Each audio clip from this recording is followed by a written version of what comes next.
Saya Andi Inar Sahabat. Saya merupakan dosen aktif pada program studi hukum Fakultas Hukum Universitas Nadatul Ulama Gorontalo.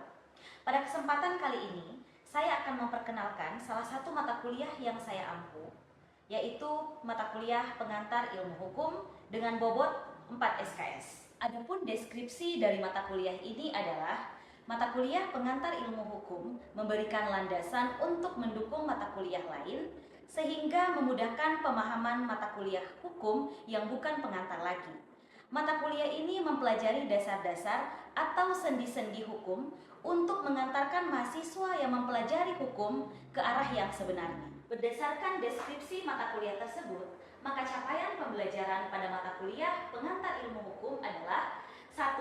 Meningkatkan kualitas keimanan dan ketakwaan dengan berkepribadian akhlak mulia dan ketaatan serta kepatuhan terhadap hukum agar menjadi warga negara yang good and smart citizenship. 2. Meningkatkan pengetahuan dan keterampilan dalam masalah problematika hukum. 3. Meningkatkan kesadaran dalam pengembangan disiplin ilmu dan profesi yang ditekuninya.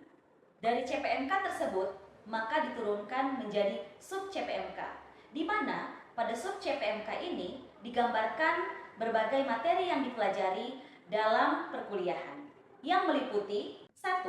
Mahasiswa dapat menjelaskan pengertian mata kuliah pengantar ilmu hukum. 2. Mahasiswa dapat menjelaskan manusia dan masyarakat. 3. Mahasiswa dapat menjelaskan kaidah hukum dan kaidah sosial lainnya. 4. Mahasiswa dapat menjelaskan sumber-sumber hukum. 5. Mahasiswa dapat menjelaskan pembidangan hukum. 6.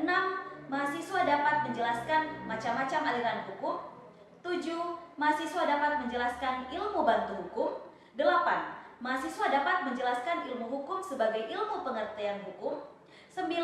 Mahasiswa dapat menjelaskan penemuan hukum. Dan ke-10, mahasiswa dapat menjelaskan unifikasi hukum dan kodifikasi hukum. Sistem pembelajaran yang saya gunakan dalam mata kuliah ini adalah tatap muka.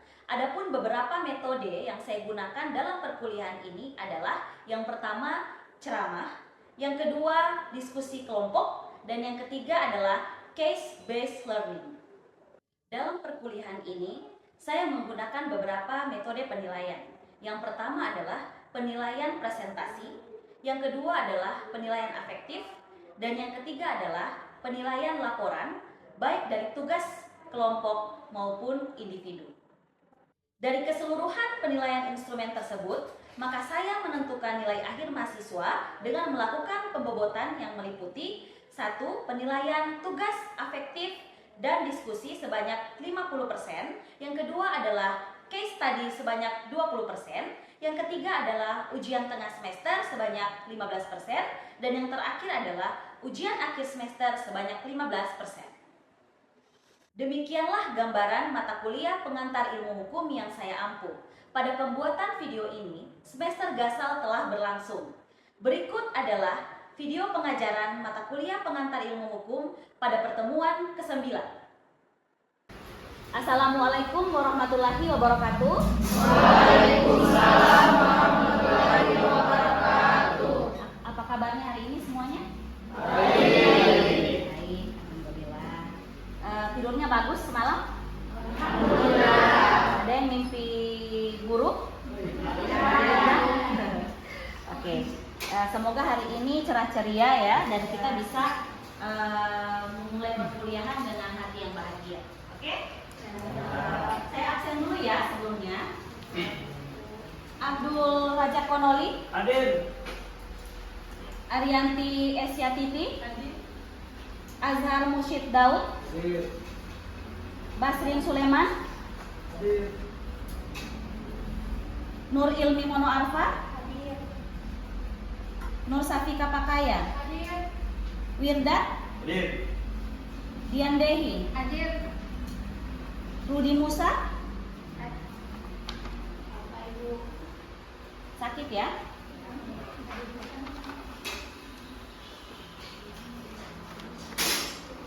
Zulkarnain Mantawali. Hadir.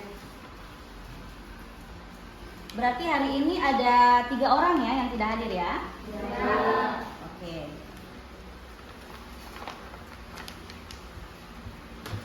Ya, kita sudah mempelajari pada pekan kemarin sumber hukum menurut para pakar, ya, yaitu ada yang kemarin kita pelajari dari siapa? Peter Mahmud Marzuki ya, kemarin ya, sudah kita gali dan sudah kita cermati apa saja yang menjadi pengertian dan definisi menurut dia, yaitu dia mendefinisikan bahwa sumber hukum itu adalah cara atau bagaimana kita menggali hukum agar itu dapat disampaikan dan dijadikan patokan untuk hukum ke depannya. Kemudian juga Jimli Asidiki menyampaikan juga dalam bukunya Pengantar Hukum Tata Negara bahwa sumber hukum itu merupakan landasan atau fondasi atau juga sebagai ground of normnya dalam kehidupan sehari-hari. Kita sudah belajar bagaimana para ahli menyampaikan dan mendefinisikan tentang sumber hukum. Pada kesempatan kali ini kita akan melihat ya, dari definisi-definisi yang sudah kita paparkan pada pekan kemarin, bagaimana bentuk-bentuk dari sumber hukum dan jenisnya seperti apa saja pada hari ini ya, yang akan kita pelajari. Saya akan sedikit menjelaskan tentang pengantar, bagaimana sumber hukum itu bentuk-bentuknya. Kemudian pada akhir sesi kita akan ada diskusi kelompok. Teman-teman semua akan menjelaskan tentang hal-hal yang akan kita pelajari ya, akan kita gali dari sumber hukum itu sendiri. Ya, oke.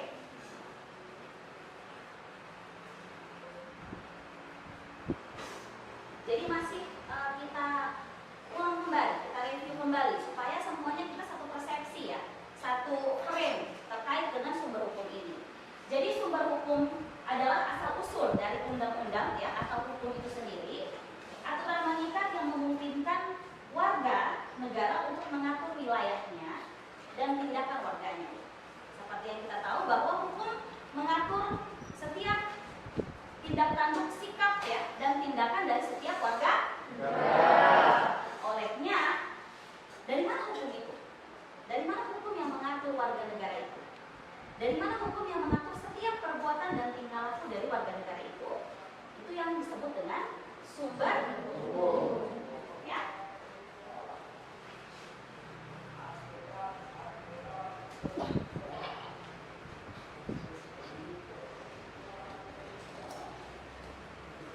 Oke. Selanjutnya, kita sudah mempelajari definisinya. Maka kita harus mengenali ada berapa sebenarnya bentuk dari sumber hukum ini. Kalau dilihat secara umum, sumber hukum ini terbagi atas dua. Yang pertama adalah sumber hukum material, yang kedua adalah sumber hukum formil. Apa yang dimaksud dengan sumber hukum material? Sumber hukum material ini merupakan faktor yang membentuk pembentukan hukum itu.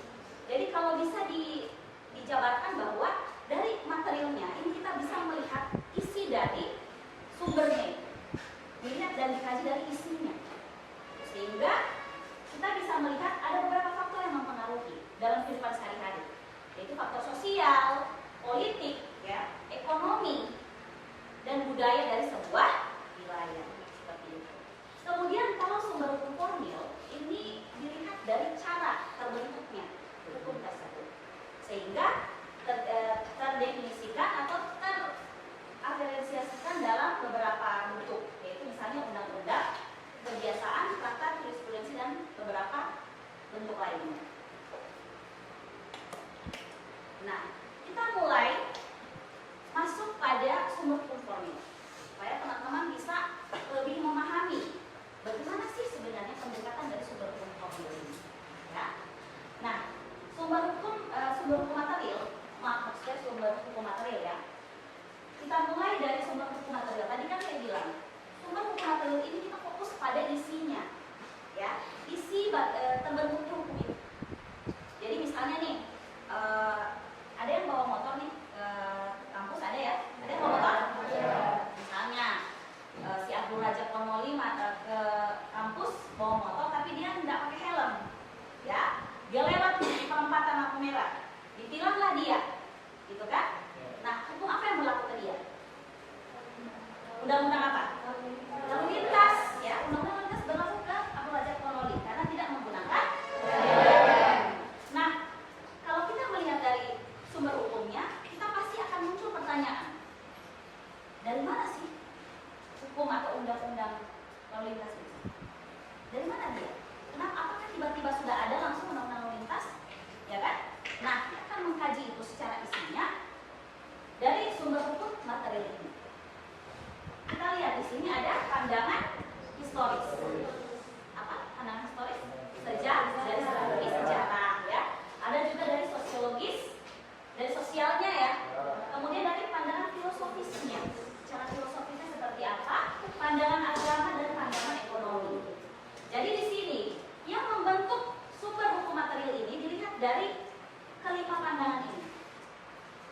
kelima pandangan ini dia termasuk norma atau bukan? Masuk ya, norma agama ya, norma sosial yang masuk di situ semua.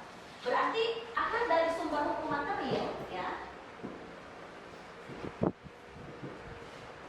berarti adalah apa? Beranalnya, yaitu norma yang kita ketahui dan kita sudah pelajari bahwa norma terdiri atas norma agama, apalagi norma sosial, terus apalagi kesusilaan dan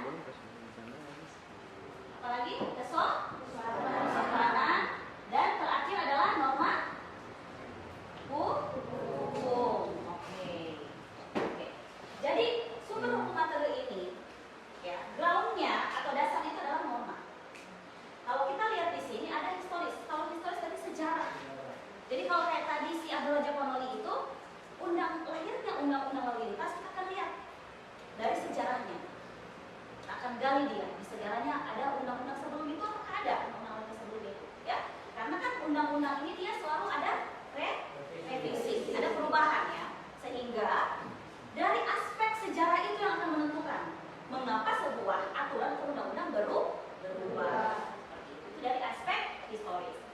Kalau dari pandangan sosiologis, ini dari sosialnya. Kalau kita lihat masyarakat itu dinamis atau statis? Masyarakat itu berubah atau tetap?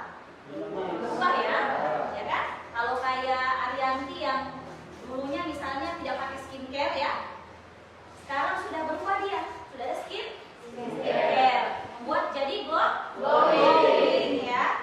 Nah, apakah hukum berlaku di situ? Berlaku. Tahu tidak? Produk yang baru-baru ini ditahan karena tidak ada deponya. Produk apa? Kecantikan apa? Brilian ya? Ya. Hukum berlaku pada sebuah looknya orang, gitu kan? Yang awalnya Arianti tidak pakai skincare misalnya, pada saat sudah pakai skincare sudah lebih glowing. Tapi hukum berlaku ketika dia sudah ada, artinya sudah banyak produk-produk yang dijual bebaskan, tapi kalau ada yang tidak sesuai dengan norma, maka akan dikenakan hukum. Nah, itu dari segi sosial, karena segi sosiologis ini karena dinamis, aspek dinamisnya masyarakat yang selalu berubah-ubah. Kemudian dari segi filosofis, ini dari pakar-pakarnya, dari pakar, definisi-definisi dan anggapan-anggapan yang disampaikan, pandangan-pandangan hukum yang disampaikan, ini akan melakukan, ini menjadi salah satu sumber hukum bagi kita sekarang. Ya, misalnya ada Sukita Mahmud tadi, Jimli Asidiki, ya, ada juga siapa lagi? Pakar hukum yang lain. Sudikno Martokusumo ada, ya. Terus Ahmad Ali ada semuanya. Jadi dari situ pandangan-pandangannya mereka akan melahirkan hukum yang dilihat dan ditinjau dari aspek sumber hukum tadi. Oke? Begitu juga ekonomi dan agama. Agama juga ada tidak norma dalam agama? Ada tidak larangan dalam agama? Ada ya. Ketika orang tidak melaksanakan sesuai dengan apa yang dikehendaki ya dalam aturan dan normanya, maka akan ada sanksi. Nah, kesemua pandangan hukum ini, ya teman-teman semua, ini akan membentuk pandangan hukum secara keseluruhan, sehingga sumber hukum materi ini akan bekerja secara real dan sesuai dengan konteks yang terjadi dalam masyarakat. Kemudian, nah, setelah sumber hukum material, ya ada yang namanya sumber hukum formil. Nah, apa sumber hukum formil ini? Nah, kalau sumber hukum formil ini lebih nyata. Karena apa? Karena dilihat dari cara pembentukannya dan untuk tujuannya. Kalau tadi ini kan masih, kalau norma-norma ini kan masih sangat abstrak ya. Kalau sumber hukum formil, dia sudah terbentuk sebuah tatanan hukum yang sudah ada, dan dilihat norma yang hukum yang diberlakukan itu dia masuk dalam aspek yang mana? Kayak tadi undang-undang lalu lintas, berarti dia masuk dalam peraturan perundang-undangan. Apakah selain peraturan perundang-undangan masih ada hukum yang lain? Masih ya, masih ada. Nah, apa saja itu? Yaitu yang pertama peraturan perundang-undangan, yang kedua traktat, yang ketiga jurisprudensi, keempat perjanjian atau kontrak, kelima hukum kebiasaan, dan keenam adalah doktrin. Saya rasa teman-teman semua sudah familiar dengan istilah-istilah ini ya.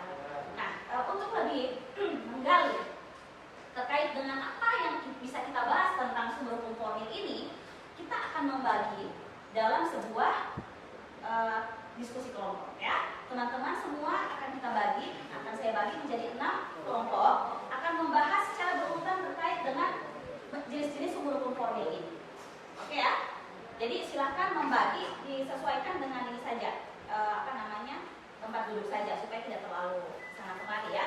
Silakan dibagi menjadi 6 kelompok, 1, 2, 3, 4, 5, 6 ya. Silakan menyendiri. Kemudian bahas kelompok 1 membahas tentang ini, kelompok 2 traktat, kelompok 3 jurisprudensi, kelompok 4 perjanjian, 5 hukum kebiasaan, dan ke-6 adalah doktrin. Silakan teman-teman bahas apa saja terkait dengan itu supaya kita bisa mengeksplor pengetahuan dari kita semua ya.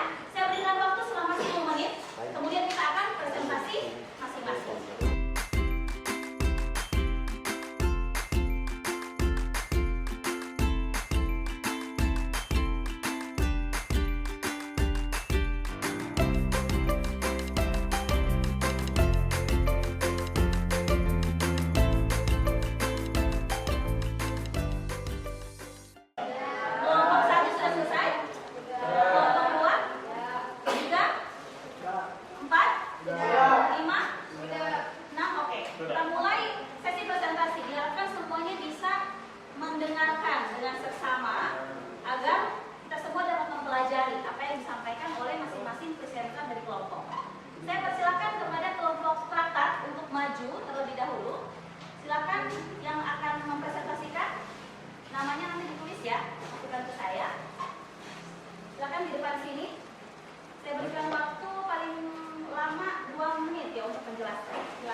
Baik, di sini kami akan mempresentasikan yaitu traktat. Traktat atau perjanjian internasional adalah sebuah perjanjian yang dibuat di bawah hukum internasional oleh beberapa pihak yang utaranya adalah negara, walaupun ada juga perjanjian yang melibatkan organisasi internasional. Perjanjian internasional dibagi menjadi 3, yaitu negara dan organisasi internasional. Yang ketiga yaitu sesama organisasi internasional. Dan yang terakhir yaitu traktat terbagi menjadi 2. Yang pertama traktat bilateral dan yang kedua traktat multilateral. Demikian hasil pemaparan kami, lebih dan kurangnya kami mohon maaf. Assalamualaikum warahmatullahi wabarakatuh. Baik, saya berikan kesempatan satu orang penanya untuk dapat menanyakan atau menanggapi apa yang sudah disampaikan oleh kelompok traktat. Assalamualaikum warahmatullahi wabarakatuh. Waalaikumsalam warahmatullahi wabarakatuh. Perkenalkan, nama saya Citra Anggreni Jafar. Saya perwakilan dari kelompok 1. Ingin bertanya kepada kelompok 2, apakah perjanjian ekstradisi termasuk perjanjian internasional? Terima kasih. Terima kasih ya Citra sudah menanyakan. Apakah bisa dijawab? Siapa yang akan menanggapi? Silakan. Ya, perjanjian ekstradisi termasuk dalam perjanjian internasional karena dia dibuat antara 2 negara atau lebih untuk mengatur proses pengembalian tersangka atau terpidana kejahatan dari suatu negara ke negara lain. Perjanjian ini merupakan salah satu jenis traktat yang dikategorikan sebagai traktat bilateral, yaitu perjanjian yang hanya melibatkan 2 pihak. Baik. Baiklah. Sekarang kami persilakan kelompok jurisprudensi untuk dapat menyampaikan hasil diskusinya. Silakan.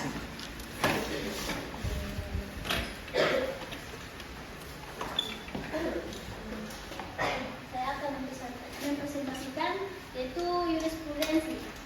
Jurisprudensi yaitu putusan pengadilan yang memiliki kekuatan hukum yang tetap yang kemudian diikuti hakim lain untuk masalah yang sama. Jurisprudensi itu ada peranan itu memberikan penafsiran terhadap ketentuan perundang-undangan. Kedua, mengisi kekosongan peraturan perundang-undangan. Sekian presentasi kami. Baik, itu tadi adalah pemaparan dari kelompok jurisprudensi. Sekarang kami beri kesempatan ya bagi yang ingin menanyakan atau memberi tanggapan terkait dengan jurisprudensi. Kami persilakan. Silakan, Fadil.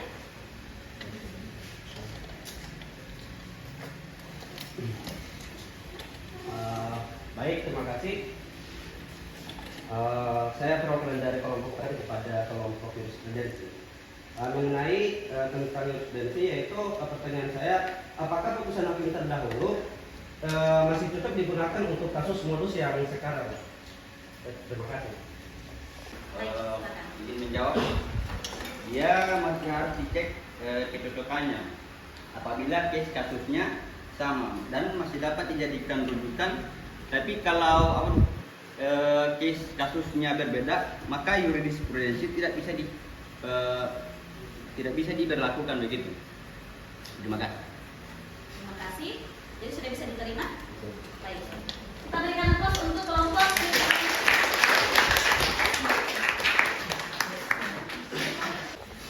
Baiklah, teman-teman semua tadi sudah kita laksanakan ya diskusi kelompok. Berjalan lancar. Nah, sekarang kita sudah masuk pada penghujung perkuliahan ya.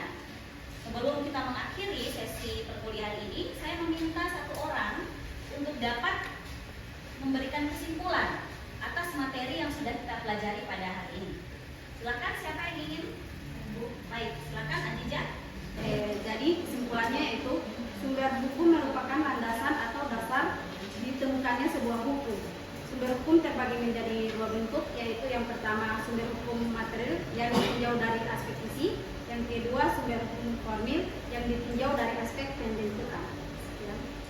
Baik, terima kasih Adija ya. Tadi sudah disampaikan dan sudah disimpulkan dengan baik oleh teman kita.